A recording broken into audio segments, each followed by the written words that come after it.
Yeah, niggas. We back at it again. Episode 8.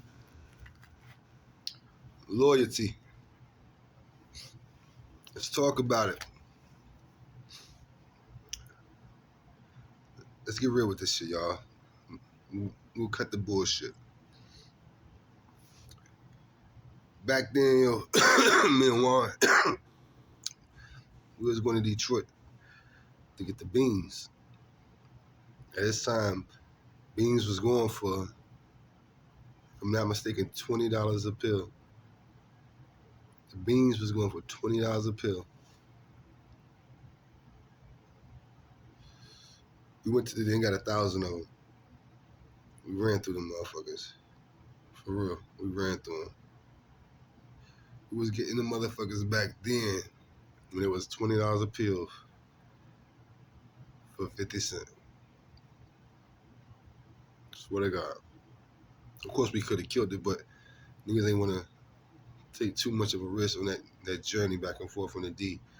With too crazy of a load, you know what I mean? Especially for that number. But, yeah.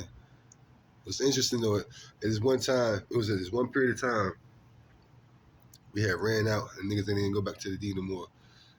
And Cuzzo, Jeezy, the Clip's former manager, he had just came up 10,000 motherfucking beans.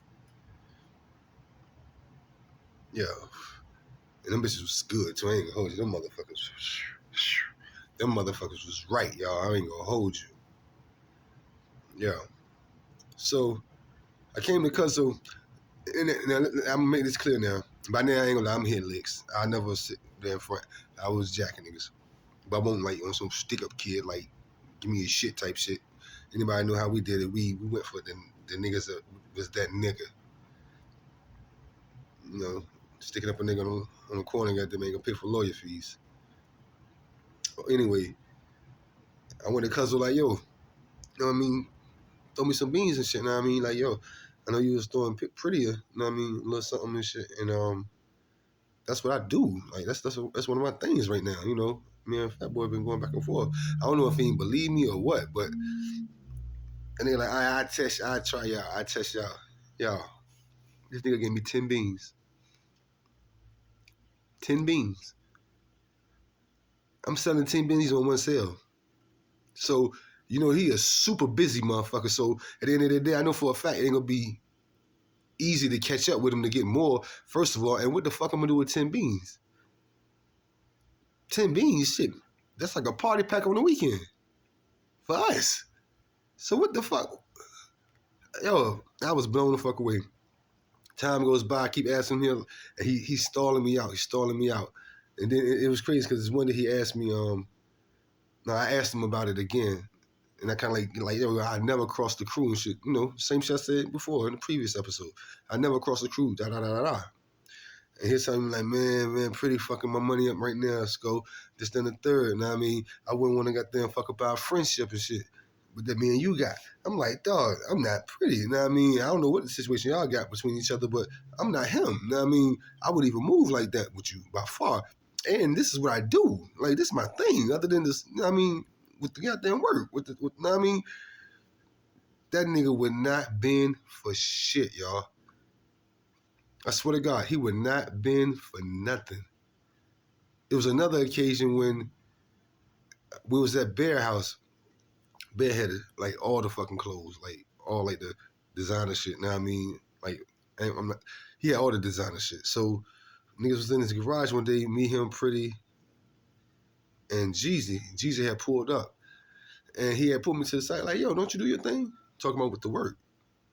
You know what I mean? I'm like, yeah, like that's before Jack, before any goddamn thing. That was all of us. I mean, broad line. You know what I mean? Them niggas taught me how to hustle hands down.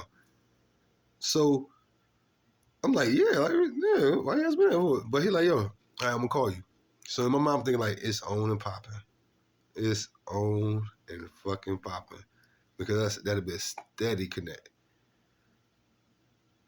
That day never motherfucking came. That nigga never called me or nothing ever again. If you ask me, Pretty said something. To this day, he say he didn't. I asked Cuzzo about this shit. He tried to play it off like he know he didn't. Bullshit. Somebody threw some dirt on my motherfucking name some kind of way on some more. I might buck and you know, run off on a plug type shit. Anybody that know me, my connect boo, anybody knows that even if I gotta take the loss on my end, I'm gonna make sure you got your money regardless. And I say that because if that nigga would have got there and put me on, I swear to God, I would have showed that nigga so much love. Nobody would have been able to touch that nigga. I would have made sure that I would have tried my damnedest. Ain't like I'm super nigga or nothing, but we was already doing crazy shit in the first place. You know what I mean? So if that was my motherfucking plug, nigga. And I'm hearing about who he hitting off and shit. I'm like, what the fuck? I'm gonna tell you that's kind of how funny life is. Also, everybody knows what happened. By him not giving me a shot, he couldn't tell on me. He couldn't mention me on nothing. You feel me? Even down to when it came down to the beans, he would never give me a shot. The last time I asked him, and he stalled me out when he was telling me about how he tried to throw it on Pretty, maybe like 4 days later, I bought like 100 from him. So, you see what I'm saying? Like, and what's crazy is he was charging nigga. Yeah, I told you we was getting for 50 cents. That nigga was charging $10 a bean to us. Ain't about a bitch. Whew, what I tell you. But I will say this much though, because throughout all that shit that happened with him and everything, with the case and all, if you ask me, he pulled an Alpo. And what I mean by that is, y'all remember what Post said at the very end of the movie about coming back to Harlem? I think that Cuzzo felt if he did something similar to that, the love would be different. You feel me? I can't speak on nobody else. I can't speak for nobody else as far as like how they felt about that. As far as like what the actual reception was when he returned, because I don't even know in detail. And if I did, I wouldn't say. But that's what happened with that right there. He pulled the Alpo. My street niggas know what I mean by that.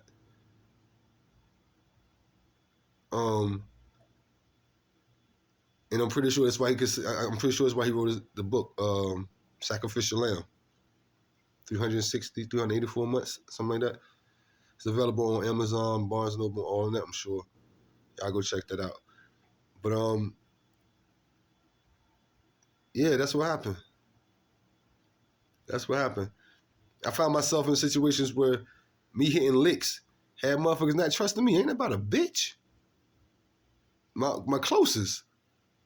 You feel me? My closest. And that ain't the only time. It's been several times when that's occurred. But it's collateral damage. You know what I mean? It comes with the motherfucking game at the end of the day, y'all. For real. When you think about it, for real, fuck it. You know what I mean? And I say that because that's all you can say. You can't change the way another person feel. So you got to kind of like make a positive out of a negative and look at it like, well, shit, at least niggas know how I get down. So hopefully you won't cross me. Not on the level of, I'm going to get you if you do cross me, but on the level of, it always has to be a certain mutual respect there no matter what. You feel me? So if me hitting licks got you with your guard up, I'm cool with it because I ain't going to never cross you. But if you look at it like that, you know what I mean? I say, comes with the territory. You feel me? My nigga Pretty used to always say this shit, like, so much shit got thrown in his name as far as certain shit that was getting blamed on him. And after a while, he just would, even the shit that he didn't even do. Because, like, after a while, like, you can't convince another motherfucker. Everybody was left and right saying, like, yo, he set this up, he set that up. He sent niggas in his crib, he sent niggas in that crib. All kinds of wild shit. Yo, like, we were stretchers, I ain't gonna hold you, but some of the shit niggas didn't even do, or certain principles, certain people we would have never even crossed. Like I told y'all before, there is no honor amongst thieves, but you gotta have some kind of fucking principles with this shit, y'all. What the fuck? I mean, for real. All my takers understand that. Like, for real, all the takers understand that shit. Straight up. All of them. So at the end of the day, like I said before, I lucked up by not getting jammed up and that nigga not ever giving me a shot. Because I asked him on multiple occasions when I wasn't in jail, but I asked him on multiple occasions, that nigga would never fuck with me. And I did my own thing. And I say that because my nigga, my old connect boo will tell you that. It was to the point where that nigga was asking me where I was selling this shit at because I was coming back so fast. I pulled a little shit. I heard Alpo say a certain story before how he did with AZ, whereas he was bringing back money he already had when A was hitting him off and shit to make it sound like he was moving faster. I was doing that shit back. I was doing the same fucking thing with my Connect Boo after a while. When he was asking, like, well, where was you getting that shit from? I had so much credit on the street that the money that they was paying me, when I was getting hit off again, I was paying more than half or at least half of what I already owed the nigga right then and there. So he's like, what the fuck is you doing? And I was coming back so fast. You feel me? Shit crazy. But yeah, man. It's those times, yo, it's interesting. It's been more than one occasion where I just almost slipped by. You know what I mean? It's almost more than one occasion when I just got by with the skin of my teeth or skin of my ass. You feel me? Like I told you, with that big shootout and shit, where we had our Pleasant Park, nigga, earlier that motherfucking day, we had just threatened somebody to give back Boo's work, or I was gonna shoot the other cousin Boo in the face. Just to threaten the bitch, to just hoping that she'd give him the other Boo his work back. But that was my voice on the fucking voicemail. And picture this motherfucker would have died in the car when we got in the shootout our players. I'm not saying it would have never got cleared up, but nigga, the first person they would have got was me. My voicemail is on this bitch phone saying I'm gonna shoot this nigga in his fucking head, shoot him in his face, and this motherfucker get shot in the face for real. The same fucking day. He lived though. He survived, came back the next day and everything. You feel me? But you see what I'm saying? It's these type of dumbass situations that aren't really dumb situations, they're learning lessons more or less. But at the end of the day, I'm the dummy that put myself in this situation, so it's still a dumbass situation. You feel me?